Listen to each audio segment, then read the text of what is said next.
Hello, everyone, and welcome to the Real Football Fans of New Jersey. We are signing on here, Katie and Caitlin at your service for our matching onesies, It snowed here today in New Jersey, so we are just getting comf. And obviously, we learned today that the New York Giants got flexed over to prime time in a couple weeks. So guess what I'm wearing at 8 o'clock on Sunday night? This onesie, most likely. Yep. Definitely a great purchase on both of our ends. Good investment.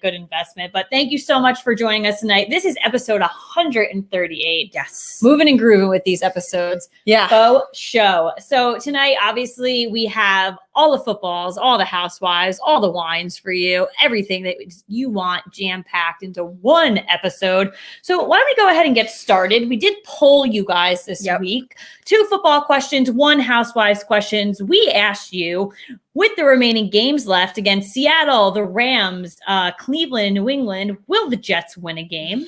We also asked you, who is the scarier AFC team, the Kansas City Chiefs or the Pittsburgh Steelers? And finally, in the world of housewives, we asked you, which iconic Housewives episode do you love more? And that's Real Housewives of New York, Scary Island, or the infamous New Jersey table flip. It's hard to pick. Really those all two are two of the ones that pop up as the main 1 and 2 right there for me. Definitely a hard set of poll questions. That last one for sure, definitely a hard one. But we asked you guys, and here is what you told us. So for the first one, with the remaining remaining games for the Jets.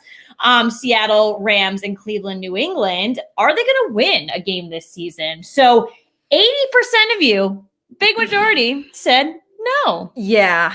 Honestly, you know what's funny about this question is if someone were like, okay, they've got 4 games left, do you think that they will win one? My answer would be yes. But then when I saw who they were playing, it made me say no.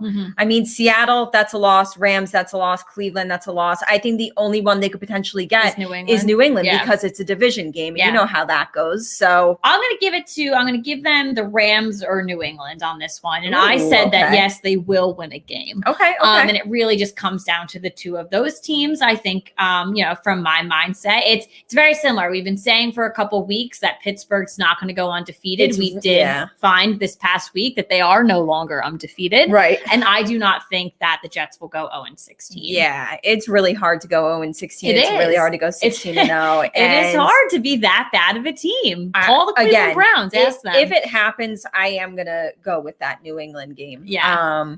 We'll see. We'll see. All righty. So, speaking of, we just spoke about it's a potential undefeated team, but they are not anymore. But who is the scarier AFC team, the Kansas City Chiefs or the Pittsburgh Steelers? 75%, another huge majority here went with the Kansas City Chiefs. I mean, asked this question a week ago, and I think we might have different answers. But now we just saw a Pittsburgh Steelers team get upset by the Washington football team, and I think it definitely played into some of these votes here. I went with the Kansas City Chiefs.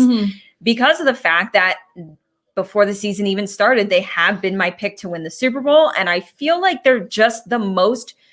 I recently said to somebody, there's 32 teams in the NFL. I feel like 31 of them are sketchy. And then there's the Chiefs. I feel like they're kind of the only one you can really trust. I get that. The Chiefs, I do think, have had a couple of sketchy. They've had maybe not few full sketchy games, moments. but parts of games. Yeah. So I'm still not fully trusting them. So we just got a nice little likey on the Twitter. Thanks, guys. Thank you. Thanks for the likes. Send them. I went with the Kansas City Chiefs too, because I think over the past 2 weeks, what we've seen from the Pittsburgh Steelers is that they are beatable. We saw that in the Baltimore Ravens game, and then it was proven to us during the Washington game. You'd almost say that Washington football team that they lost to was better than that Baltimore team they lost to, because Baltimore didn't have Lamar Jackson. They didn't have a lot of people due to COVID. So those are really 2 back-to-back not good games. You played very poorly against both. You got handed your first L against a team with no name. Very questionable there. Okay. Yeah. And our final poll question for the night, Housewives related, which iconic Housewives episode? We're going with New York, Scary Island, or New Jersey, that infamous table flip. And 76% of you, again, a big majority, went with New Jersey and the table flip. Yeah, I was a little surprised that this was knew you so were gonna one-sided. go but Scary yeah, I Island. went with Scary Island. You went with the table flip, right? Yeah. I mean, to me, when I think of Housewives, like that is what I think of. But you know, and it's funny that you say that because I feel, I don't know about your voters, but I certainly found that I had a lot of guys vote on this question this week. I feel like I did too. And a lot of guys that I personally know where I'm like, I don't think they watch Housewives, but that's the thing. I think it's so iconic that people who don't watch Housewives know of the table flip. So I feel like in general, it's a more iconic moment for Housewives, but what I like personally better is the Scary Island episode. Yeah, no, I get it. And it's a great episode. Every time it's on, like we text each other because it's on. And they've been on recently. Yeah. The table flip was on recently. Yeah, and I didn't catch it. I'm very upset. But I could replay that episode in my head. If I just close my eyes right now, I can replay that episode. I can see Teresa's face. I can see it. I can see the meme. They made fun of it in one of the episodes I watched yesterday. They made fun of her flipping the table. And I think it's hilarious. And they should bring it up every season moving forward. But it just truly is an iconic moment. Yeah. It's a truly iconic New Jersey moment, in my opinion. We definitely act that way. We get a little angry. We flip some tables. It's the New Jersey way, and that's really it. Yeah. Great polls though. Thank you guys we have tremendous participation week after week on these polls. We are live right now. You guys can ask us questions on Facebook, YouTube, and the Twitter. We're also live on Instagram too. I'm pointing at you guys. If you guys have any questions, send us our way during the show. We'll answer them. Absolutely. We ain't scared. We ain't scared. All right, let's move and groove in here. Let's get into our big stories of the week in the world of football. And I know this might seem a little early that we're talking about NFL coaches that are on the hot seat, but let's keep in mind, we've already seen a few of them get fired. Feeling hot. And not just head coaches too, because we are talking about this first one. Yeah. On Monday, the New York Jets announced that they were firing defensive coordinator Greg Williams after the team's last-second loss to Las Vegas on Sunday to go 0-12 on the season. There was no reason why they shouldn't have picked up their first win in that game. They had it in the bag with 13 seconds left. Las Vegas faced a 3rd and 10, and Williams decided to call for a zero blitz. Head coach Adam Gase admits after the game that he was not happy with the call. He wished that he had heard it in time to either change it or call a timeout, but it was too late. Seems as though that play call and that loss sealed the deal for Greg Williams. And I don't think Jets fans are surprised by it. I think Jets fans are happy with that decision. Adam Gase, enjoy your last couple of weeks as you're going to be gone soon too. Look who decided to show up. Oh, there he is. Oh, and he's coming. He's coming. Oh, under the table. Under the table. He wants Tucker. Tucker the dog, our third co-host. Yeah, he wants those booty rubs. Oh, we got some joiners on the gram. Hello. Thank you for joining. Thank you. Yeah, honestly though, I think it's funny. They go for the defensive coordinator right away. I've watched that play over and over, and it was brought to my attention that the Jets did it on purpose, and I kind of laughed and I was like, no, they didn't. If you watch it over and over again, it is pretty apparent that play was done to actually lose the game, and it's very, very I hate tanking. Like we've gone over this many a times, but if he called that play and I don't really get so it. Far into the season now though, 0-12 with that first pick, right in reach. You know what I mean? It's Jets fans have really turned to no, we are tanking. We are tanking. I hate that. They're so annoying. So our poll question, you've probably got a lot of Jets fans who are like, we don't want any of those wins. Good. Glad we're playing hard teams. No. But I had a couple of them DM me and be like, nah, no way. We ain't winning. But on Monday, Ian Rappaport also reported that Los Angeles Chargers head coach Anthony Lynn, his job is safe for now. I'm a little surprised by this. I'm a little bit surprised Anthony as well. Lynn. I think I like him too. A lot of it is due to, and I think I've always liked him as a coach. I think I'm more impressed with him now because of Hard Knocks. Yeah, we got to see an inside look. And I think he's a good coach. I think the players really respect him. I just think it's one of those seasons you're handed over your rookie quarterback who's doing a phenomenal job, by the way. Yeah. But it's just one of those seasons. I think they're just well, first off, they're losing a lot of close games, but then you had this blowout 45-0 loss to a New England Patriots team that I don't think is very good. So that's one of those like any given Sunday scenarios. It was just weird. Opinion. And honestly, my upset picks are trash lately because I picked the Chargers to upset New England. And I had some people tell me, well, that's not really an upset. Well, clearly, New England was much better. Yeah. But anyways, a 45-0 loss to New England on Sunday. They're now 3-9. The Chargers have said that they would rather wait to evaluate everything after the season. So I don't think there's anything to evaluate, in my opinion. But Rappaport is reporting that he is still very much so on the hot seat. Ooh, Tucker, your breast. Someone else he says is on the hot seat, getting that inside scoop, is Philadelphia head coach Doug Peterson. Oh my God, of course he's on the hot seat. Your whole team should be on the hot seat. You know, obviously we didn't put it in our notes tonight, but as most of you know by now, Carson Wentz has been benched in Philadelphia. He will be replaced by Jalen Hurts. Mr. Jalen. And you know what? I was listening to some talk shows today on ESPN, and they were basically saying, although Carson Wentz will be on the team next year, he will be on the roster because of his contract. Absolutely, yeah. This is kind of a good dress rehearsal. These last couple of games, let Jalen Hurts play. And they said to either see whether he really can be the starter next year for the full season, or if you need to look to the draft again or to free agency. Look to the draft again or free agency, but also for Jalen from a personal standpoint, he's auditioning for other teams. He needs to prove that he can play as an NFL quarterback, as a starting NFL quarterback. So but it totally makes sense to me at this point for Philadelphia to showcase this kid for a couple games and see what they're working with, or let other teams potentially see what they have and make trades. And listen, you're throwing him into the fire this week going up against a New Orleans Saints defense, which is on fire. So you're literally throwing this kid into the fire. But come on, let's see what he can do. Yeah, I'm definitely. And it's really no surprise that Doug Peterson's on the hot seat. Have you seen his post-game interviews? He has no answers to anything. He's stumbling over his words. It took him this long to bench Carson Wentz. He's been saying Carson Wentz isn't the problem week after week. It's just he's talking about a guy that's lost the problem, and your quarterback is the everyone wanted to point fingers at Mike McCarthy weeks back that he lost the locker room with the Dallas Cowboys. I think it's a little bit behind the scenes that we're not seeing that Doug Peterson's lost it in Philly. There's nothing good going on there right now. I agree. So I agree. I have no surprise there. And then of course you can expect Jacksonville head coach Doug Marrone, whose team is 1-11, and as we just said, Jets head coach Adam Gase 0-12. They will be evaluated as well. Adam Gase. How does he have a job? You ever look at like who has like a career and you're like, how's this guy? I don't know why he was ever hired to the Jets in the first place, but so, you know, we already have like 3 who are fired. We're looking at potentially maybe like 5, 6, maybe 7 openings next year. Yeah. And that's always fun and interesting to see. I did watch the 49ers game the other night, and the commentators were saying that defensive coordinator Robert Saleh, they believe, is going to be like the top candidate. So we'll see what happens. Listen, I always love that time of year. Like, as long, I don't like the Giants being in the mix, which we have been in recent years when we're trying to find our next guy.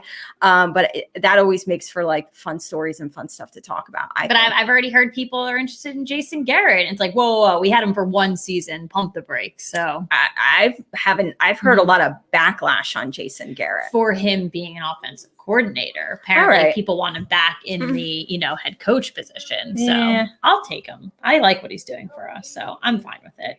Alrighty, let's get into our week 13 thoughts here. Yeah. So New Orleans has clinched a playoff berth coming after Kansas City as well. But New Orleans did it with their 21-16 win over Atlanta, following by what I just said with Kansas City. They clinched it with the 22-16 win over the Denver Broncos. Yep. So definitely good there. It's first 2 teams to clinch playoff spots. Yeah. This is a huge year to clinch that 1 seed because they're the only team getting a bye. So that's huge. Oh, we got a wine and cheese connoisseur coming through on the YouTube. Ooh, we got to get cheese one of these really shows. do. I don't know why we haven't done that. I honestly am thinking about that now. We got a couple of viewers coming through on Instagram too. Hello, everyone. So happy you're all joining us now. Yes. we got to bring the cheese on. I don't know what we're doing right now. I don't know. We have a dog. Not living our best life. Yeah, we've got a dog underneath us. We've got the wine and dog. I mean, that's good. We got to bring the cheese. 2/3. If we bring the cheese, Tucker will be here more often. Yes, that's true. Our third co-host will actually join us and earn his paycheck. We got a hello New York Giants stuff on Instagram. So we're talking about the moving into Chicago. So after starting a season with 5-1 record, which we question, are they the real deal? No. We don't know. They've now lost 6 straight games for the first time since 2002. I think Chicago had the easiest start of their season amongst all 32 teams. Like when they went 5-1, I was like, I don't care what they are right now. I'm not convinced. Mm-hmm. Definitely, I think a lot of people are on the same page with you right now. Cleveland beat the Tennessee Titans 41-35. It was a very impressive win, making it their 6th game with 30-plus points, the most since 1987. That offense is firing on all cylinders, and that's with no Odell Beckham Jr. So, you know, they've lost some pieces. They're doing a lot of things. They're doing some trick plays. You got Jarvis Landry launching bullets occasionally. Baker catching big man offensive lineman catching touchdowns. God, that was a big, exciting touchdown. It's definitely a creative offense. I think, and they need to be creative right now. So they got to stay that way for sure. Great excitement of our Sunday at 4 p.m. The New York Giants upset the Seattle Seahawks 17-12 with backup quarterback Colt McCoy in there, the big old Texas Longhorn in there for us, doing big things. We have now won 4 straight games, the first time since 2016. Holy guacamole. What a win. Katie and I were obviously texting each other back and forth the entire time, sweating, crying, not shaking. Breathing. It felt not like breathing. It felt like a playoff game, honestly. It truly, I think that's I know that sounds, people might roll their eyes or that it sounds silly, but the magnitude of it, like the Seattle Seahawks, we didn't beat like a random, we beat the Seahawks. Yeah. Like the Seahawks. We made Russell Wilson look like a bad also the implications of it, like needing to win that, you know, staying atop of the division. I looked at this upcoming week and I was like, oh shit, are we going to lose our first? We're going to enjoy being in first place for a week because we've got Seattle, you know? I can't read that far. We got a couple things on Instagram that losing Odell was the best thing for the Cleveland Browns. I'll actually get into that a little bit later. Yeah, so but people are starting to finally like kind of, and I don't know if I'm on that train yet, like just yet, but people are starting to commend Dave Gettleman now because all these free agent pickups, Blake Martinez, Logan Ryan, making that trade for Jabril Peppers and Odell, like some of these things are starting to really pan out now. Well, we have a comment on Instagram from New York Giants stuff saying our defense looks so good. It's panning out from, you know, a lot of pickups from Dave Gettleman. Those were a lot of pickups. Absolutely. Bradbury, Logan Ryan, Blake Martinez. I mean, and then the Leonard Williams trade has finally shown to pay off. He's and the Jabril Peppers trade is looking good too. So factor in all of those things, like that's Dave Gettleman. Those were Dave Gettleman moves. Truly loving the competitive nature of our team. Even if we lost that game, every play was exciting. Everything that we did. So let's keep it going. We've Arizona this week. Sweat another tough team. Yeah, another tough team, but we can definitely do it. And then New England, again, we mentioned this before. They shut out the Chargers 45-0. I wasn't expecting that. I wasn't watching the game, obviously, but I did catch on later, and I was like, "What the hell?" I know, 45-0. The defense, that defense made a Super Bowl winning quarterback look like Carson Wentz. I love that comment. Hell yeah. Thank you so much on Twitter for that comment. Truly great. We got a lot of stuff coming in. Keep it coming, guys. And then we have the other night on Monday Night Football. The Washington no-name team beat the Pittsburgh Steelers. Incredibly frustrating because we were about to have the best football week of our life in a really, really long time where we upset Seattle. And then I saw the rest of the NFC East. I'm like, ooh, they're not going to be able to win those games.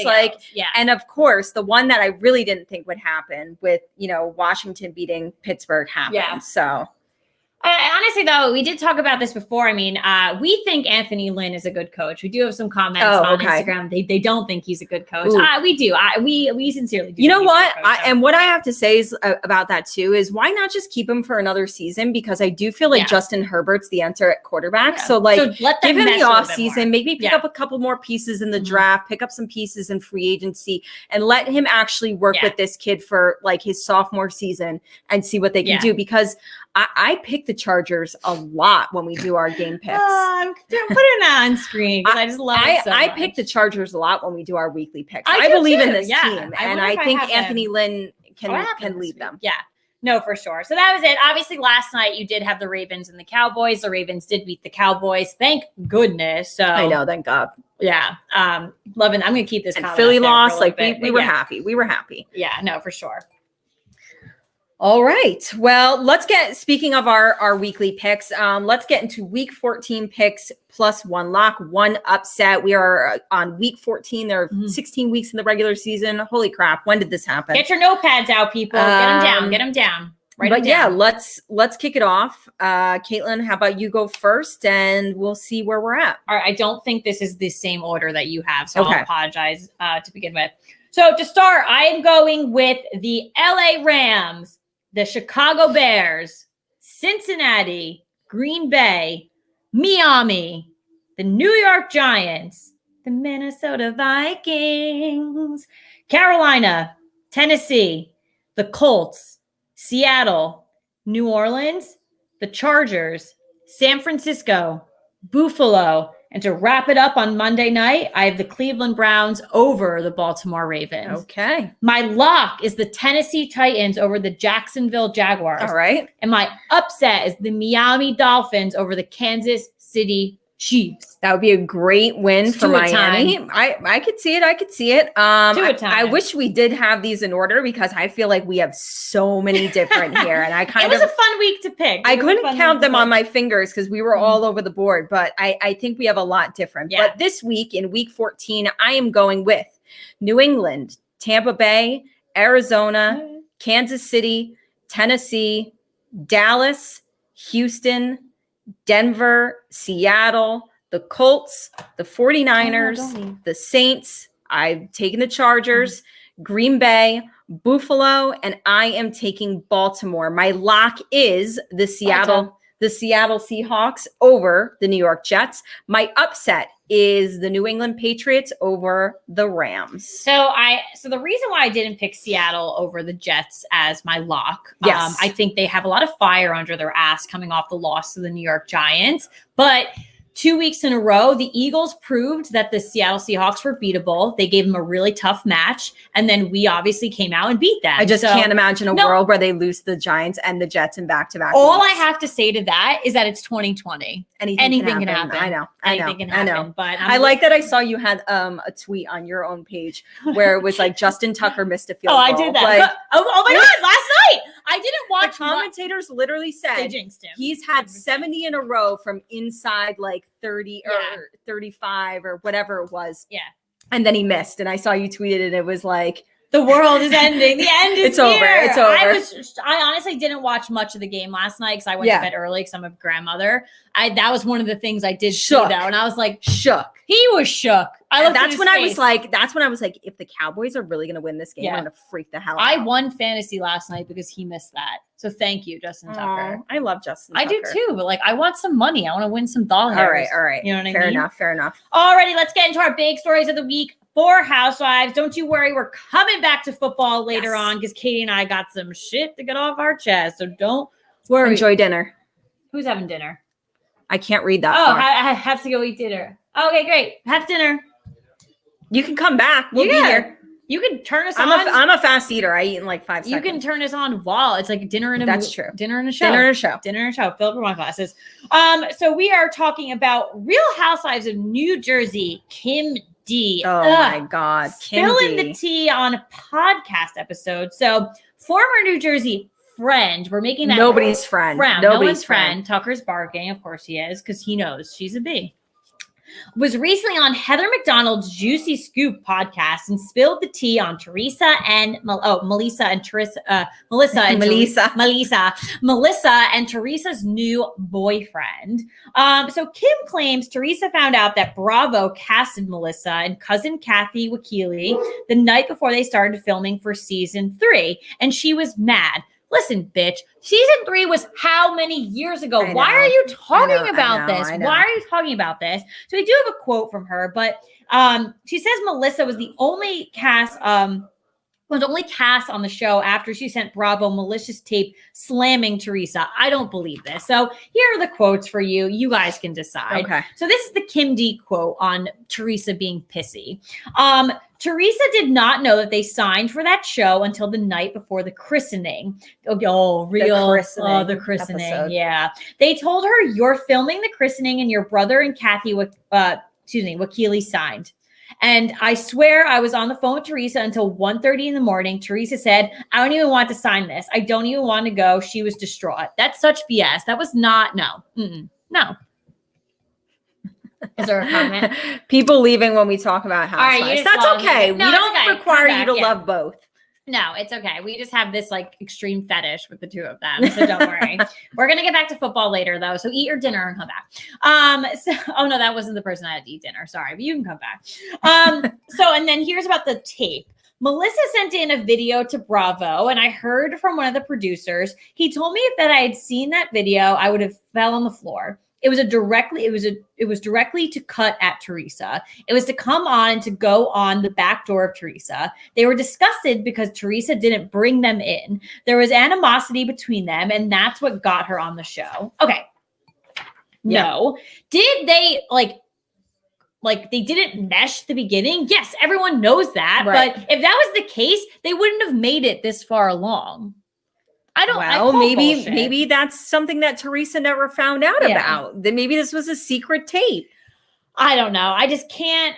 I will tell you, Caitlin and I have both they've been playing early New Jersey seasons lately, right? Yeah. And watching them on TV is truly a trip. And seeing the dynamic between Melissa and Teresa, like it really takes you back to like how they were not good at all. It wasn't good at all. So like who knows? You never know. Like the play date that they have with the kids. And they're just sitting. Everything was very awkward watching all of it. Not just them, the whole dynamic of these old seasons. Like I could literally sit down with my sister-in-law. Like I know Andrew and the kids watch sometimes. Like we could sit down, we have conversation. It was like it's not all. What do you mean it's not awkward? There was a lot of animosity. They couldn't even hold a conversation. Like who does that? Like I just can't. So another like on Twitter. Thank you so much. Thank you.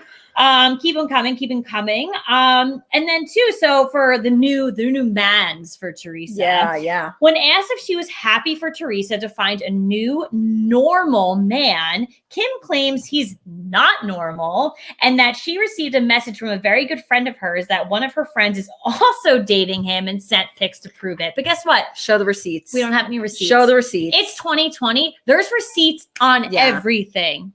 Everything. Yeah, we need receipts. But I just think that she stirs drama and it's super annoying and that's it. You're not wrong. But I'm like so ready for Jersey to come back. I feel like they've been filming forever and I get it with COVID. There's a lot of pauses that's going into our next story here. But I'm ready and I really hope. I know this is recent, so I don't know if Teresa's new boyfriend's going to be on the new season. You know what I'm a little nervous about? What? And you might be like, and gasp by it. What? I've been loving Salt Lake City so much. Yeah. And New York has obviously been thriving for us. You know how Beverly Hills and Orange County you're worried that they're going to have a down season. And I'm going to have to take a break.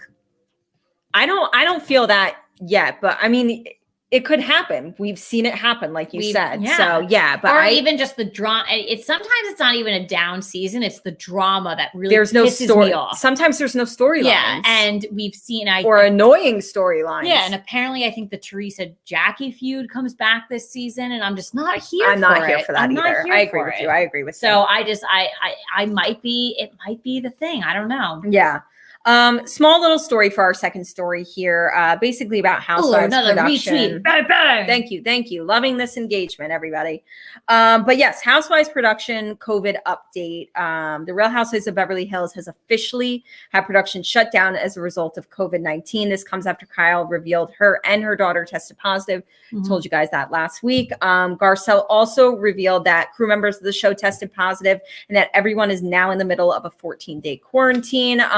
Listen, I do know that like not just Housewives, but like all of these reality TV shows, I know that they're taking precautions, just like the NFL's taking precautions, but it's still going to happen. People are still going to test positive. So I think it's been really challenging for reality TV. And again, that's why I'm saying I think maybe this is why it's taken so long for Jersey to come out, because they really started filming at the height of it. Let's combine our show like we do. So we're going to talk about football and Housewives. So let's think of the NFL right now as a reality TV show. They have produced coming on 14 episodes right now. Right. So why can't, and I think a lot of people might be watching or be like, oh, but there's editing. What if your crew members get COVID and then they can't? I get it. I remember there was a thing. Remember when we watched New York the last season, and they had to do the women had to do their own interviews and like film themselves. Well, that's how and Orange stuff County like that. is right now. And then we had that 2-week break, and they said it was because editing was backed up. Yeah. So listen, I think I think they have to put their sports mind on. Maybe we'd start filming in a bubble. Hey, get their head in the game. Make it happen. I said this last week or 2 weeks before. The Bachelor, Bachelorette, they're in a bubble. I did see that Beverly Hills did say that, they're just going to start filming a lot of more things outdoors. It's nice in California. Right, exactly. He's back. Look who decided to show up again. So much engagement with all of you guys and so much Tucker appearances. I'm really feeling the love tonight. The best episode. And honestly, Tucker's just staring I think it's the onesies. The onesies are good luck. I really think it is. And I think it might be Tucker. Look at him. What if he just started attacking one of those Santa Clauses? That would make the show. Make for great. Tuck, you don't want to fight one of them? Podcast. You want to fight? Insta show. You want to fight? But anyways, good news. Production is officially back on for Real Houses of Atlanta after they were forced to shut down last month when a crew member contracted COVID. Filming resumed after Thanksgiving. Also, let's not forget, Roni partially suspended production back in October after a crew member tested positive. Getting a lot of breaks into all these franchises. But you know what? Yeah. We are lucky. There are currently 4 franchises that are on TV right now. So we're okay. Is that all right. World record? Is that a Bravo record? It happens once in a while. Potomac is ending. So now it's going to be 3. But 3's a lot too. Like there's a lot of times where we're just rocking with 2. Yeah. So we have a lot. We're good. We'll be okay. Well, speaking of 4 franchises being on right now, and one of them being the new one with Real Housewives of Salt Lake City, which Katie and I are loving. I'm really enjoying it. Yeah, I do have to catch last week's episode, so I know we're on tonight, so I'll catch up. Don't worry. I know the gist of it. But Katie and I wanted to play a game tonight. And oh God, my notes are everywhere. We are playing a game called Early Salt Lake City Superlatives. So when you were in high school, you got cutest couple, best looking, most changed in 7th grade. Katie what'd you get? Class clown or party animal?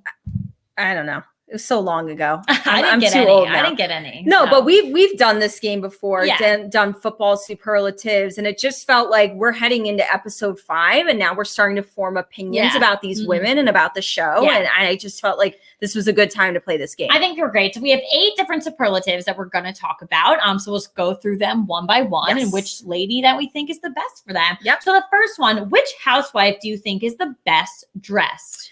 And I love the fashion in Salt Lake City because I was not expecting. It's wild. I was not expecting. They're in the snow. I really like Lisa Barlow's fashion. I love those furry. She's got so many great furry jackets, and I'm about that. I like her clothes. So I'm going with Meredith because she's very sleek and she's more to my, I guess, like style. She's not over the top, but her most like fun outfit was at her own birthday where she wore that pink dress with the furry sleeves. And to me, like I'll go over the top for like my birthday, things like that. But in normal, I'm very like business casual, like sleek, preppy. And I think she fits that. So I think it looks great on her too.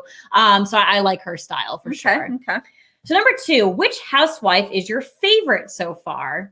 This only formed for me. This only formed for me a favorite like this last episode. So you're not going to get this because you didn't see it. But Heather has this great scene that really made me feel like, okay, like I relate to this. I relate to this woman now. Okay. So they, at the beginning of the episode, they are still at this 20s party. And Jen starts to get into it with Meredith, and the other women are watching from afar, and they're kind of like, do we go in? Do we help? They look like they need help. Do we go in? And Heather's like, I want to wait for my lollipop chicken drumsticks though. And she's like, and finally the women are like, no, you need to go over there. And she was like, well, we're waiting for the lollipop chicken drumsticks, and watch my burger too. I'm going in, but watch my burger. And I was like, you know what?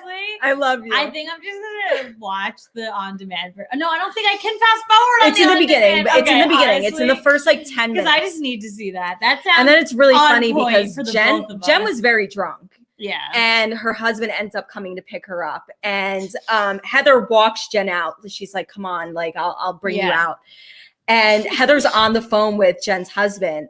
And he's like, where are you? And she's like, just look for the flapper with cankles. Like, so she honestly, like, we've been waiting for some like good one-liners, and like literally, look for the flapper like with cankles. We need to wait for the lollipop chicken drumsticks. I was like, girl, I'm with you on that. I could go for a chicken drumstick, a lollipop. So it cracked me up, and it wasn't until that moment where I was like, I have a front runner. Yeah.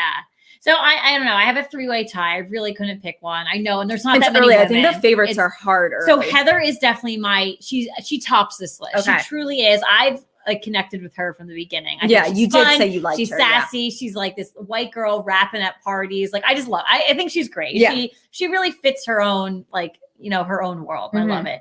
And then I am going to go with Lisa. She is terrifying. And she's almost one of my hated because of that. And then I like Whitney, actually. I like Whitney too. I do like Whitney.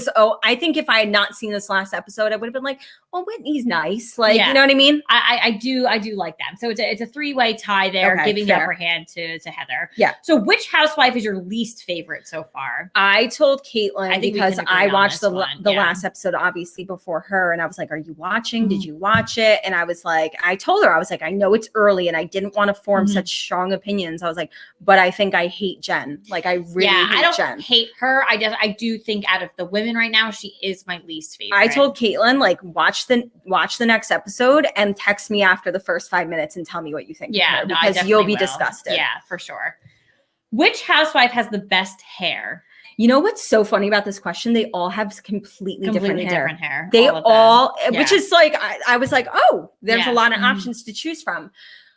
There wasn't anybody that really, really stood out to me. I think they all have nice hair, but I actually went with Whitney because I think if you can pull off that short blonde bob and you're very petite, it's like a great look. And she rocks it. This is why we're best friends. Like that is the exact if you can pull off that, and it's that straight, sleek blonde. It's very sleek. Doesn't look like she's ever had. I can't even picture her with long hair. And she puts her extensions in sometimes. Like I've seen pictures with her. Yes, that's true. I follow her on Instagram when she does the introduction to the show. And I follow her on Instagram now, so I've seen a lot of short hair on her. Looks very nice in the straight. It's just very sleek, very silky. I want to like touch it almost and just see what it feels like. But again, if you can pull off that short, go sleek, for it. And that blonde, it looks great. Yeah. What has been your favorite storyline so far? Did we ever think that there would be a storyline on Housewives with a grandfather fucker? No. Like, you know what I mean? Like, does anything top that? And it keeps going on. And I know that it's going to be a theme, literally a theme to this season, to this franchise. It continues on in the most recent episode as well. And it's Mary.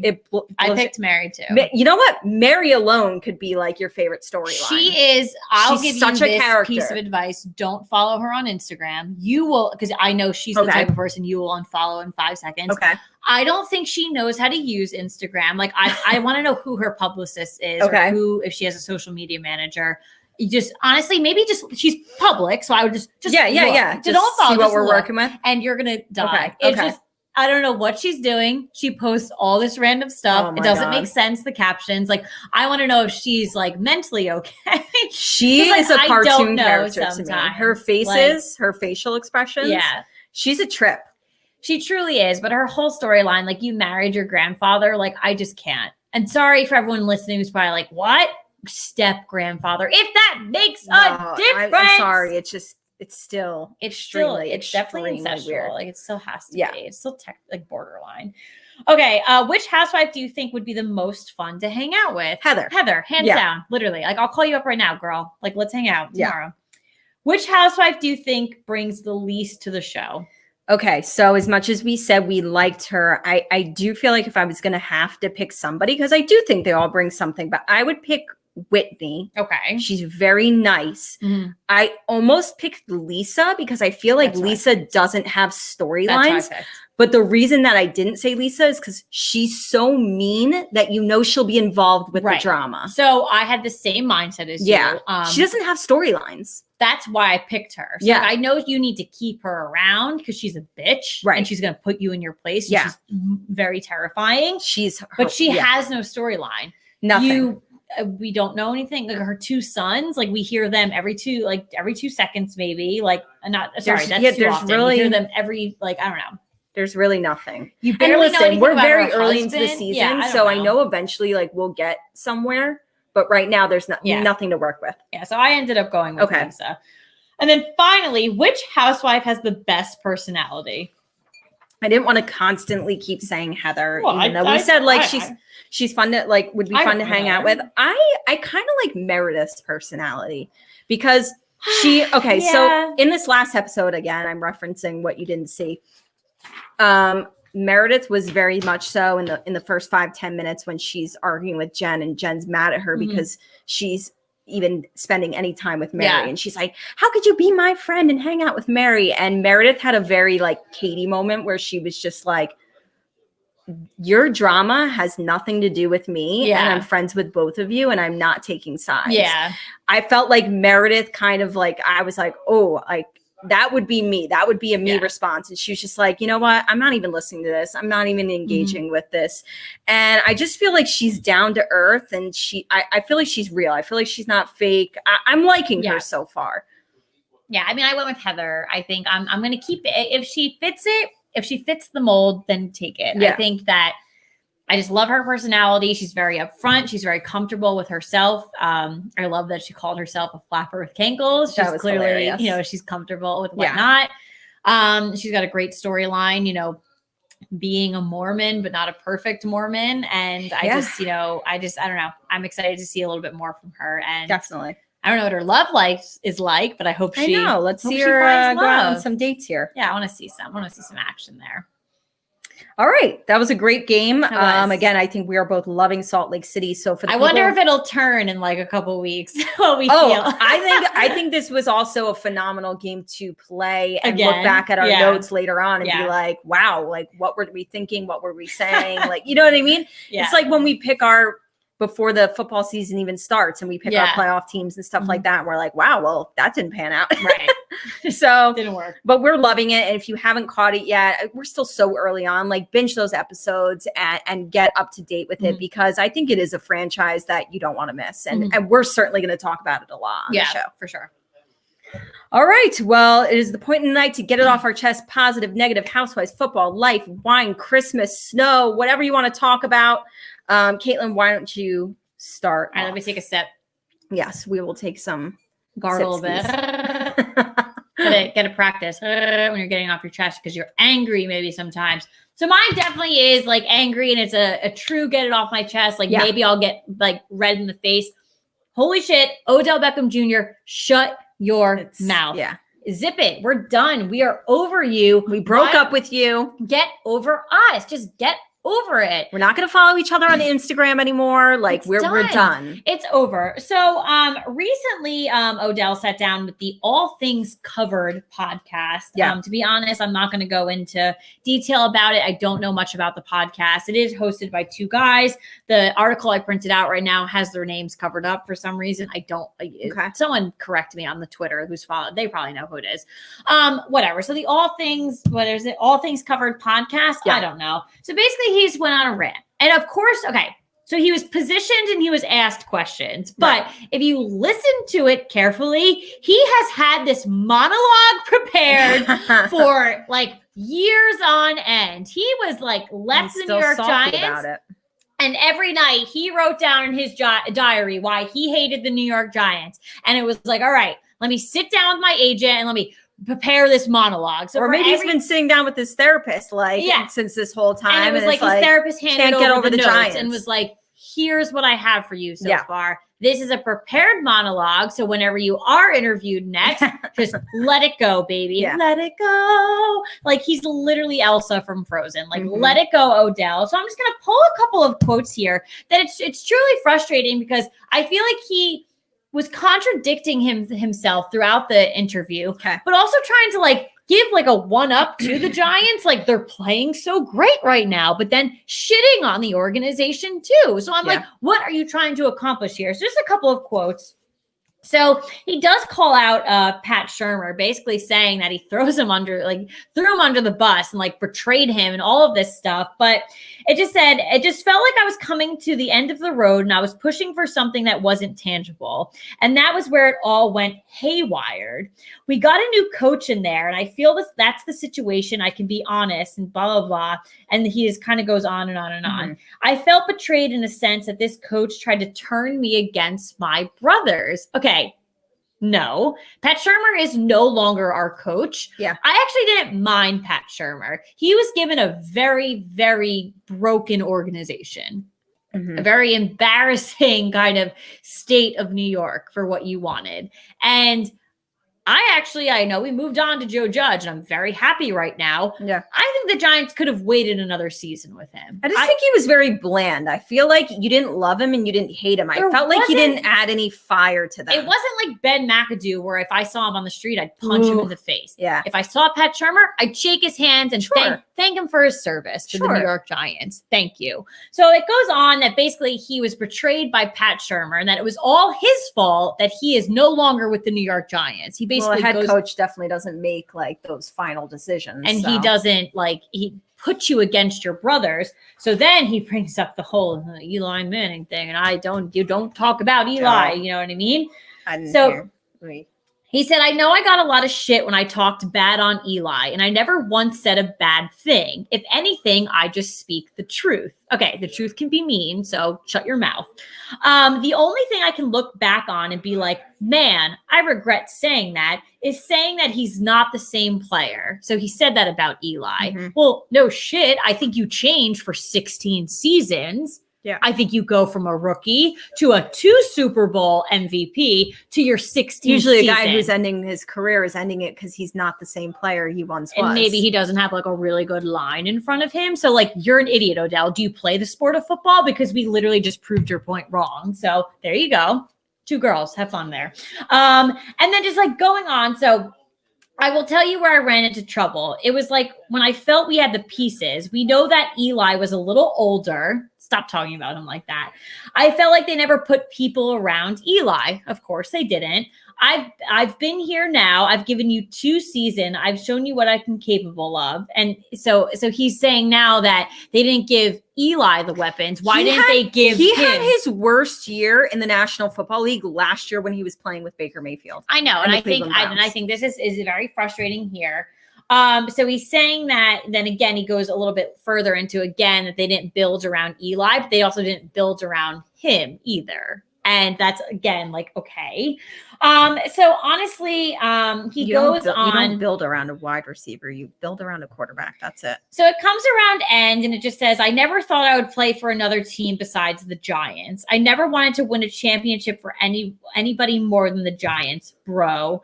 It was just such a legendary place. I was very proud to be a part of that organization. So that's what he ends it up at. ends at. And that's what frustrates me the most, because you can see so contradictory. all the comments that and that was only like the half of it. You're salty, you want to take jabs, but you respect them, but you want to throw them under the bus. Like, so my biggest part of this, and like my get it off my chest, is just shut up and get over it. Like, please, it's been 2 years. We've all moved on. You're the only one who has not moved on. You've done a lot of damage already with what you've said in your words and how you act on and off the field. We've seen kind of how detrimental you are and damaging you are on our own team. We don't want that anymore. We got rid of you for a reason. We've seen the light without you, and that's it. It's over. It's done with. I don't get the obsession, and I don't understand. Like, again, you were asked a question. That's fine. Position it a different way. Get over it. Just be like, he could have been like, you know what? We've talked about this so many times. This was so long ago. I feel like I've spoken my piece on it. That could have been it. It really could have been. And it's just right now, my personal opinion, he's hurt. He's not playing. He's not in the limelight. He's like, listen, I got to go in there. He goes, I want people to talk about me again. So he pulled this shit. Have my name in their mouth. Yeah. Have this shit. So Odell, stop. I'm glad you went first, because like now we're going to go positive with the New York Giants. My get it off my chest is that, you know, if I'm going to go negative, my least favorite sports journalist in all the land, across all sports, anything like that, is, well, actually, no, there's a lot of crappy ones, but I really, really dislike Adam Schein. And you've said it before. And I've said it so many times, and I've specifically said it on the show so many times, saying that he has never once in a million years said anything positive about the New York Giants. Now, do I understand that since we've been doing this show, there's been some not great things to talk about. It's not the best. It's been hard to pull good things, right? But I feel like he always attacked the Giants, never said anything nice, never gave them credit for anything, nothing, until this past week. So I feel like this is groundbreaking. This is history being made. We are coming up on our 3-year anniversary of the Real Football Fans of New Jersey. And I feel like this is marking the first time where I can say Adam Schein said something nice about us for the first time in 3 years. In 3 years. Probably longer, but in the 3 years of the show, this was the first time he said something nice. All right, so let's hear it. I think he has a regular column after every week saying, you know, week 13 winners and losers. So this was his article on NFL.com, and he did list the New York Giants as one of his winners for the week. I do have quotes from him, and I was like, finally, like, thank you. And he said, here's the 3 quotes that I have. He said, there was nothing fluky about the 17-12 result. The Giants mauled the Seahawks for 4 quarters. I love it. Joe Judge deserves so much credit for weathering the early storm of his first season in the big chair. The Giants could have folded after an 0-5 start, but they continued to compete week in and week out. Now they're riding a 4-game win streak, sitting atop the NFC East at 5-7. Then he also went on, because he's writing blurbs about each of them. He goes on to say, of course, the defense is what truly won this game for New York.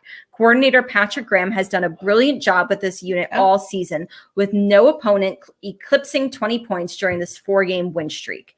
And then he ends it with, this might have been the most stunning outcome so far this season, but the better team on Sunday won. Holy crap. Like, literally. I couldn't believe that man wrote that. Music to my ears. I thought Caitlin Brower wrote it. I cannot believe Adam Schein wrote that about the New York Giants. Wow. I was like, amazing. Luann, amazing. Amazing. I couldn't believe it. So I was like, you know what? 100% get it off my chest, because I didn't think I would live to see the day. And coming from someone who has definitely shit on the Giants or pushed them aside, not giving them credit for certain things, it's wow. And you know where I'm seeing it a lot too. So I've mentioned on the show before. So I do watch Get Up every morning, and you know, the commentary and the messaging for the past couple of weeks, or like at the height of the darkness of the NFC East, was just every team is trash, whatnot. Over the past couple, it was fine. It was true. I have no disagreement. But recently, it's been a lot more so about the Giants. And even though Washington has an easier, schedule coming out, that the Giants, I love the fact that, you know, we spoke about this before, like they're just saying they're a competitive team. Yeah. And again, that same point, they could have given up. In that beginning, but they have not. And also about an hour before the show, I was also watching ESPN. I don't know specifically what show it was. And they were saying that they were really shocked that Vegas has the Giants as the underdog going against Arizona this week. They were like, we don't feel that way. We don't feel like they're the underdog. I was like, well, listen, guys, let's pump the brakes. But they said they were like, give the Giants like credit. And I was like, credit where credit is I was like, due. Vegas, I get it. I picked Arizona to win this game too.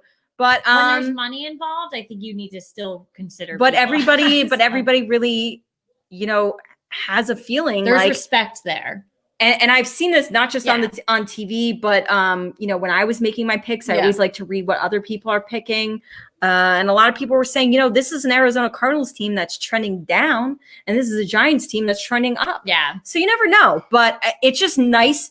I mean, this is one of the best weeks in football we have, where we had such a huge win. And I said to Caitlin after the game, I said, enjoy this week. Yeah. Because we get to live in this bliss until our, our next loss, I guess. You know what I mean? Yeah. And listen, the loss is going to come. We know it's coming. Right. Whether it's, it could come this weekend.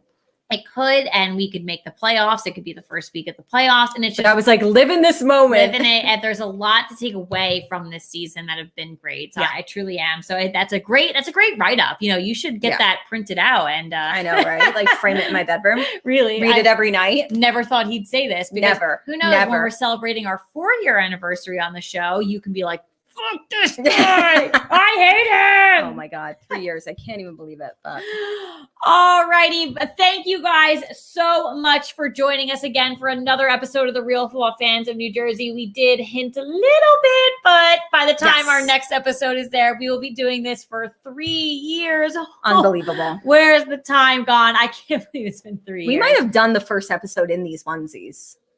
I remember I was wearing my white Jason Pierre-Paul jersey. I think I was wearing this hat, but I didn't think I was wearing an Alabama shirt too. So, but listen, I'll take that video and I'll post that video across our platforms. Our first episode. I said to Caitlin, our humble beginnings. We didn't know what the hell we were doing. We weren't even a podcast yet, but here we are with so many viewers, so much engaged. I think tonight was just a sign. It was so fun. much engagement on this episode tonight. Thank you guys so much for joining us for episode 138.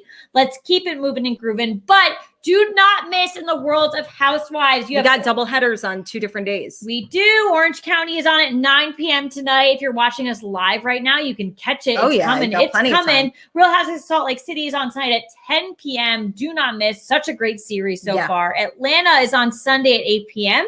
And you also have, a doubleheader Sunday, and Potomac is on Sunday at 9 p.m. Yep. This coming week for football, we got some good primetime we games. do. We have Thursday Night Football is back again this week. So you have New England at the Los Angeles Rams. Yeah. Sunday Night Football is the Pittsburgh Steelers against the... Who did you take in this game? Against Buffalo. I couldn't remember. Buffalo. Because this was a hard game for me to pick. I picked Buffalo too. Okay. I think Booth. Yeah. Okay.